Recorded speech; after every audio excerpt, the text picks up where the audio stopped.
Welcome to Coach2Scale, where we dive into strategies that drive real growth and scale. And today I'm thrilled to sit down with a guy who knows more about scaling than just about anyone in the game, Mark Roberge.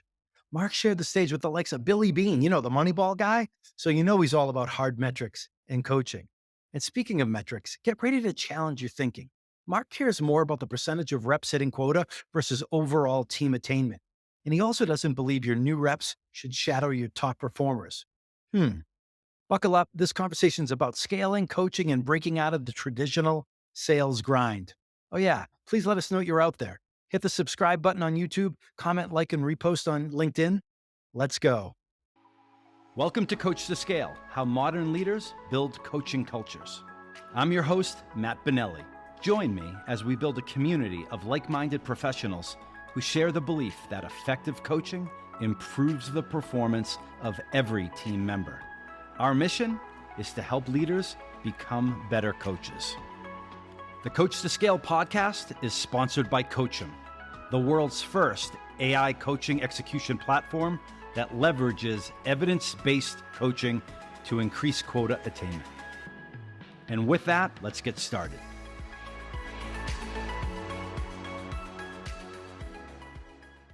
Today's guest oozes with street cred. So if you're in sales leadership, or any go-to-market function, you may want to grab a coffee and jot down some notes. He's the founding CRO at HubSpot. He's the author of the bestseller, The Sales Acceleration Formula. Currently, he's a professor of Harvard Business School, an advisor to many early stage companies. And on top of that, co-founder at Stage2 Capital, where I'm proud to say I'm an LP. With all that, Mark Roberge, welcome to Coach2Scale. Boom. Thanks, Matt. I appreciate that. Thank you for that intro. Appreciate you hanging in there with all the tech difficulties. Not afraid to air that in public. Thanks for the time. So Mark, let's jump right in. You hear them all, whether it's at HBS, whether it's working with the companies that you mentor and work and invest in. But what's a myth in this business of coaching and leading salespeople, sales leaders that you believe is misguided or complete BS? I just think there's still sometimes like a bit of like artistic belief in everything we do in sales. I think there's a lot of folks that say like salespeople are born, not created. I think everyone could be taught to sell at a much higher level than most would think. Some of the best sellers I know may come off as more introverts. So I think like there's not always that correlation to like that like outgoing, loud, boisterous like individual who's really successful at like just achieving and accelerating above their quota every time. And we can unpack why that is. And then even just like the sales leadership side of like, oh, I just know a good seller when I see one. You know, I just I just don't buy that stuff. And in fact, I kind of run the other way. If I'm evaluating someone to potentially lead the sales org of one of our companies, making an investment, joining a board, et cetera. It's very concerning.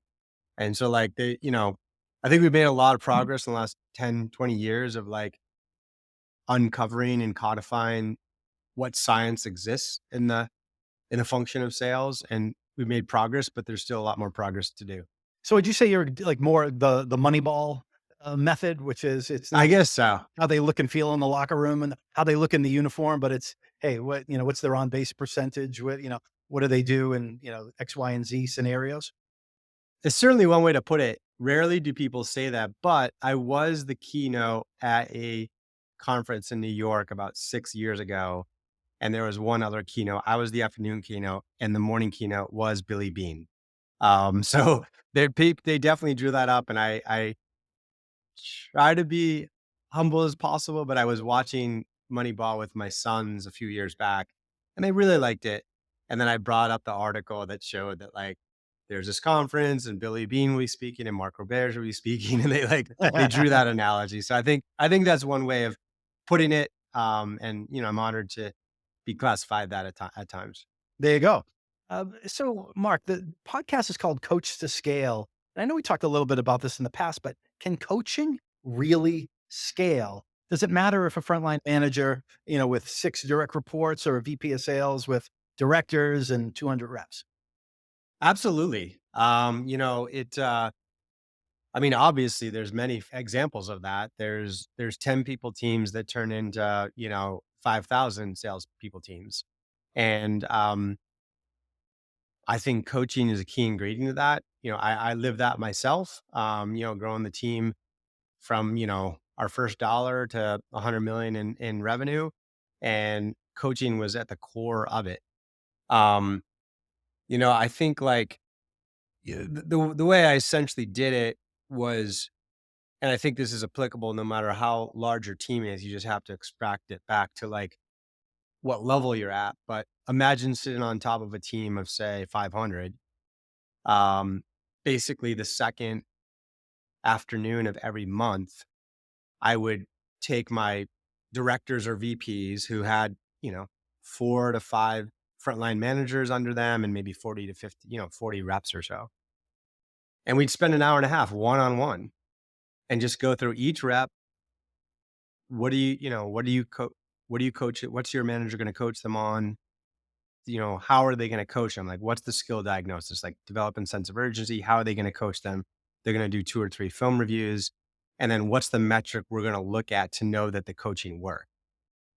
So it's like, okay, well, we think that currently their stage 4 to stage 5 opportunity conversion is like in the bottom quartile. It's like 14%. And the average on the team is 21. And we think that in 3 months of coaching, we get them to 24. Perfect.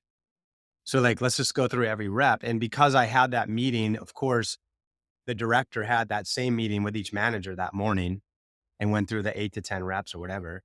And because that director had the meeting with the manager each had their one-on-ones on the first day of the month. So the manager's first day of the month is packed with like 1 hour one-on-ones with each rep. And it's like, so Matt, you finished at 120% last quarter. Like, awesome. Just qualitatively assess your quarter. Like, what'd you do well? What didn't you do well? And let's go through the numbers. Like, here's the 80-person team, and here's where you are on prospecting. Like, let's talk about that. Like, you're actually top third. How are you doing that? And here's where you are in like opportunity conversion. Like, wow, you're bottom third. Like, why is that? And then how are we gonna? So the rep and the manager are working on that together, and then like they end the meeting of like, okay, how do you want me to help you? And the reps usually like, well, let me record 2 calls and we'll go over them. And the manager's like, great, let's book that right now. Like, we're both free on Friday at 3 and we're both free the following Wednesday. And so that's just a beautiful way that's super scalable for me to spend an afternoon each month to ensure that proactive diagnosis and coaching is happening across the large team. So, regardless of geography, tenure, ability level, managers across the globe cite, I don't have time to coach. I'd love to do it more, but I don't have the time. What do you say to that? I mean, that's the part of the reason for this design is it forces proactivity to develop these folks and get them where to your point, Matt, most teams are in a very reactive hamster wheel. Like, all day, the managers are like on calls, trying to save the quarter, trying to push things along, trying to like putting out fires, like, and all the coaching is like never happens. But this process forces you to take time to reflect on results qualitatively and quantitatively, co-develop skill development plans with the rep, document it, and schedule it. And of course, like, God forbid next Wednesday, we were supposed to do a like look at film together at 11. And then you booked like the meeting of your life, like closing call, whatever. We'll reschedule the call, of course, but we're going to reschedule it, even if it means like 5 o'clock that night. And we'll just stay a little later that one night and just do it. So I think that's the key. And like, you know, I get it. Most people fall on the hamster wheel, but like, you just have to time box and you've got to make time for it. Otherwise, you'll never. The reason you're on the reactive hamster wheel is because you're inefficient yeah, you're doing insufficient coaching. Yeah, it's a chicken and the egg thing. It's if you coached better, yeah, you may not be in the predicament that you're in.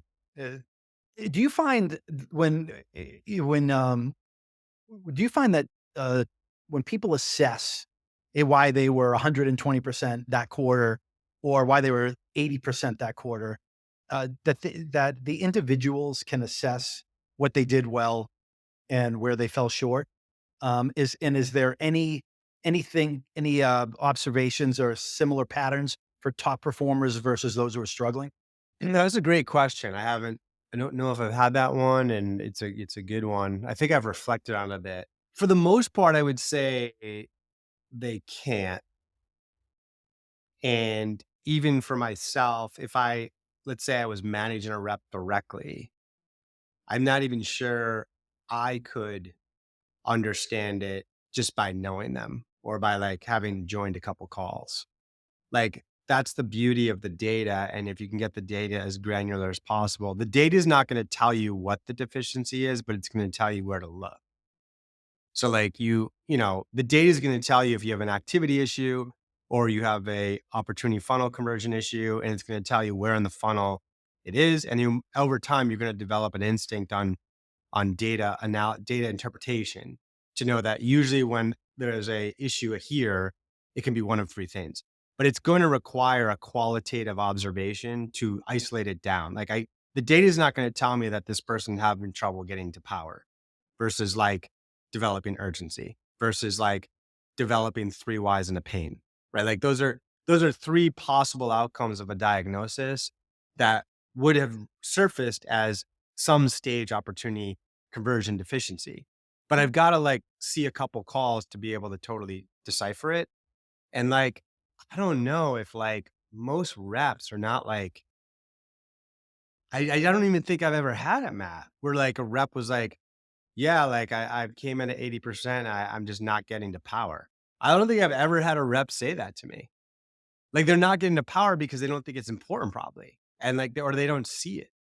So, now granted, like one of the reasons why I like to run the process where it's not the manager walking into that meeting on the first day of the month and be like, Matt, I looked at your numbers. This is your problem. This is what we're going to do. That's not what it is. It's like, Matt, tell me about qualitative observations your month. How'd you do? Matt, here's the numbers on prospecting. Why are you here? Here's the numbers on conversion. Why are you here? Here's the numbers on ACV. Why are you here? It could be good. It could be bad. If it's good, why are you there? What are you doing? I want to learn. I want to teach everyone else to do that. If it's bad, why do you think? Right. And so, and most of the time when they are like, they don't actually get the first answer right. And you, as a manager, this is where you're using a little bit of your like persuasive selling skills to be like, well, do you think so? Cause like, I kind of have a hypothesis and I want them to talk me out of it, or I want to like convince them that this is the case, but I want to get aligned. Yeah, convince me, right. Yeah. Convince me what is, maybe I missed something. Like maybe you'd have an instinct, but like the reason I like to do that is as you can do that every month or every quarter for a year or whatever, reps can start self-diagnosing their own issues. And like I like to like I try to draw a lot of analogies in like sales and coaching and all that kind of stuff to other aspects of my life. And for this particular one, I do it with therapy, I do it with raising kids, I do it with sports. And in this particular one, this is where I draw an analogy to golf is, I take some lessons and I'm terrible at golf. For how much I golf, I don't like I should be better. But like I take lessons and the better pros teach me, let's say putting, they teach me the fundamentals of putting. So if I start putting poorly, I can self-diagnose. I can self-diagnose mid-round. And I think that's important for a great rep is they don't have to wait till the monthly or the quarterly review or the next chat with the managers. They can reflect and like they get good at that. And they almost can self-diagnose mid-meeting. Right. So I agree. It doesn't come instinctively, but if we can develop, that's powerful.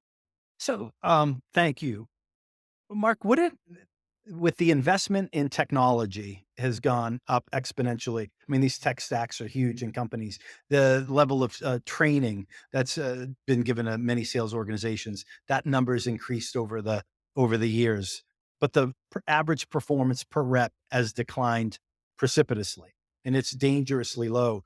When I was first selling, I started selling tech in Oracle many moons ago, and we had the 80/80 rule, right? 80% of the people made at least 80% of the number. And like those numbers are cut in half. Would it ever be a good idea to measure sales leaders on the number of reps who made quota versus the overall performance of the team? Definitely. That's critical. Does it happen? I mean, you have a better perspective than I do. I don't see that happening. In high performance organizations. Like I can give you like a very personal story. Our Series A investor at HubSpot was Larry Bond, very successful partner at General Catalyst and former operator. Every time he saw me, he really only asked me one question. What percent of the reps make quota? That's all he asked me. He never asked me like, what's the forecast? Where were you on the quarter? Because he knew, he read the results. But we just didn't report out like what percent of reps made quota. And like it took me like a year to like realize he just only cared about that and why. It's like brilliant. Like it really tells you, you could make an argument that that tells you more about the health and sustainability of your sales team and revenue production than just whether you made the quota that month or quarter. Yeah. Because if you're like, oh, I made the quarter, cool, you're 105%. Well, is that because one rep did 80% and everybody else was at 20? Which happens all the time, right? And like that's versus like if Larry shows up and is like, hey, Mark, what percent of reps made quota? And I'm like 83%, 79%, 82%, 76%. He's feeling good. Versus if he's like, what percent of reps made quota? I'm like 44%, 51%, 39%. You made your quarter, but like, ooh, Yeah. half your reps are failing. That's going to lead to unpredictability. That's going to lead to a shitty culture. That's going to lead to, a lot of people leaving, a lot of attrition. So it's an important question. It should be reported at the board level. And you're absolutely right, Matt. It's rarely. I'd love to dig into that more, a topic for another day. I want to get to a question. When we talked, I think you would say it's controversial. It was, I don't want to say it's controversial to me, but I haven't thought about it that way before. And it's your point about don't let your reps. I'm reading my notes. Don't let your reps shadow top performers. Don't let your reps shadow top performers. Can you talk about why that is not always a good Sure. idea? Sure. Yeah. And so it will start with this. I always challenge my students at HBS with this, like, I always put data in front of them and I'm like, tell me what this report means. And this is the one that they have to like pause the most and stare at it.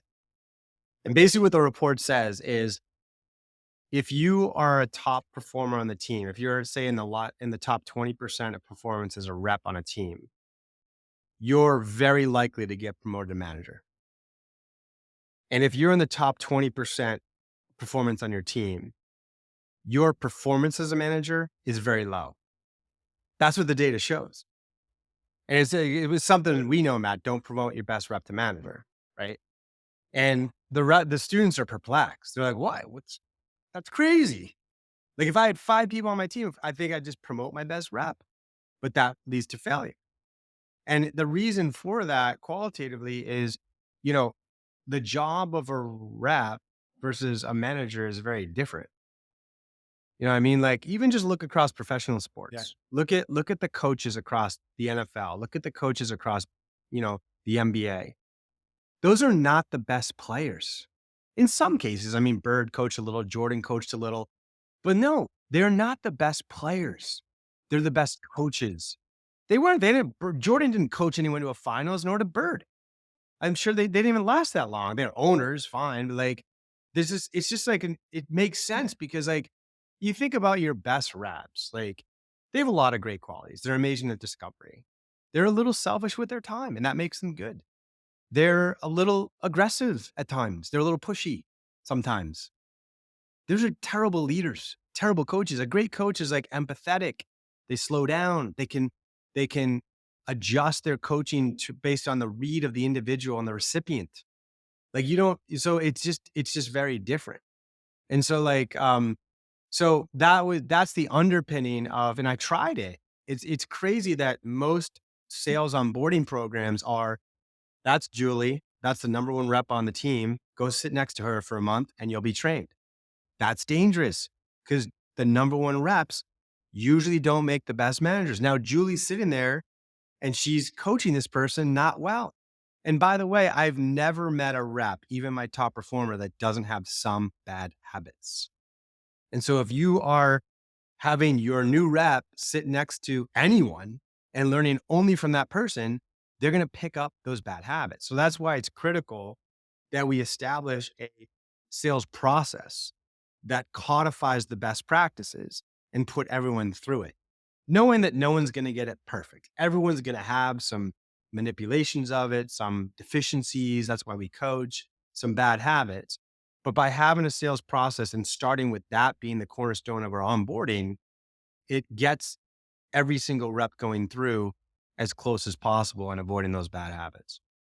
Love the explanation and love the fact that, I think most of us haven't looked at it that way. So thanks for bringing that.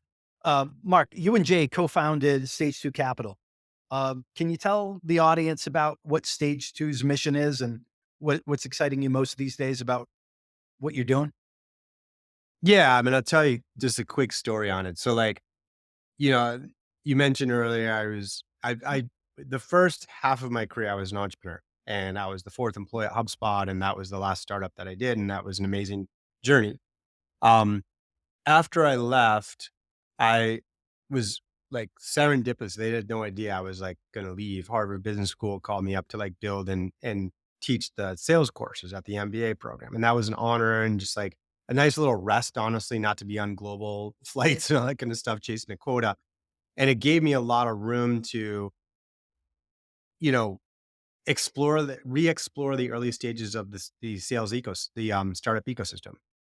So I got a lot of calls from like our backers at HubSpot, like Sequoia and General Catalyst and those kinds of companies to like help their recent Series A investments build their first sales team. So I did that every month, every quarter. I partnered with a different startup and spent the day a week building their sales org. Some went public, some sold for a billion plus, some went bankrupt. Like that's just the game we play. Yep. But it was the first time in my career over 5 years that I could reflect on many, many data points of why success, why failure. And so many of those reflections came back to when they chose to scale revenue and how fast. And I just felt like the ecosystem was not addressing those questions, those important questions well. They were just like, oh, like I was an early investor in like, Snowflake, and this is what they did in year one and year two and year three. And that's what you should try to do without any regard to the capabilities or the context or whatever. So I devised a framework called the science of scaling to help boards and founders calculate using their performance data when they should scale revenue and how fast. And that's taught a lot of business schools today. And around the formulation, I met Jay, who was at Bessemer, and he'd been growing his career on the other side of the ecosystem, not as an operator, but as an investor. And he had very similar observations. And he asked me if I would do like a go-to-market incubator with him down in New York. And we did for a few months. And then he was like, we need to start a fund that does this. And I was like, what do you mean? And like, go out and raise money from all the successful sales leaders, marketing leaders, sales coaches like yourself, and use not their capital and their knowledge to make sure that the next generation of startups don't make the same mistakes that we're seeing in the past generation on go to market. And that's what we do. And now we're 4 funds later, we're 800 sales and marketing leaders from the best in tech, Snowflake, Datadog, Zoom, Salesforce, SAP, ServiceNow, Oracle, you name it. Like very blessed to just have a viral, viral network out there that people want to get involved. And it's a fun mission. So thank you for being part of it, Matt. And thank you for all the LPs out there. Yeah, it's an awesome group. It's great to be a part of an organization and a team where everyone around you is better than you, better than me. I agree too. I agree. I'm playing an accordion all day. I'm just like, oh, you need ABM? I got the person that wrote the book. There you go. You need your first CS leader? I got the person that wrote the book. So it's just like, it's such a humbling experience to draw on that, intelligent network. Well, Mark, I think that's a really good place to leave it. We talked about the science of scaling. We talked about why you should never let your newbies shadow your top performers. We talked about how and when people can self-diagnose and the importance of coaching. So I appreciate you, and I appreciate what you brought to our episode and to our audience. Thank you. Thank you, Matt. Appreciate you putting together. And for everybody out there watching and listening, thanks for doing that. Let us know what you like. Hit that like button, subscribe, but also engage. Let us know what you'd like to see more of. We want to bring content to you that's not only interesting, but helps what you're already doing a little bit better, makes what you're doing just a little bit easier. So with that, until next time, coach them if you want to keep them.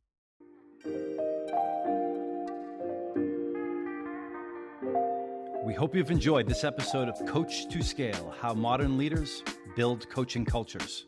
For show notes and other episodes, visit us at coachem.io. That's COACHEM.io. And follow us on Twitter at CoachemNow. See you all next week. Thanks for joining. And remember, coach them if you want to keep them.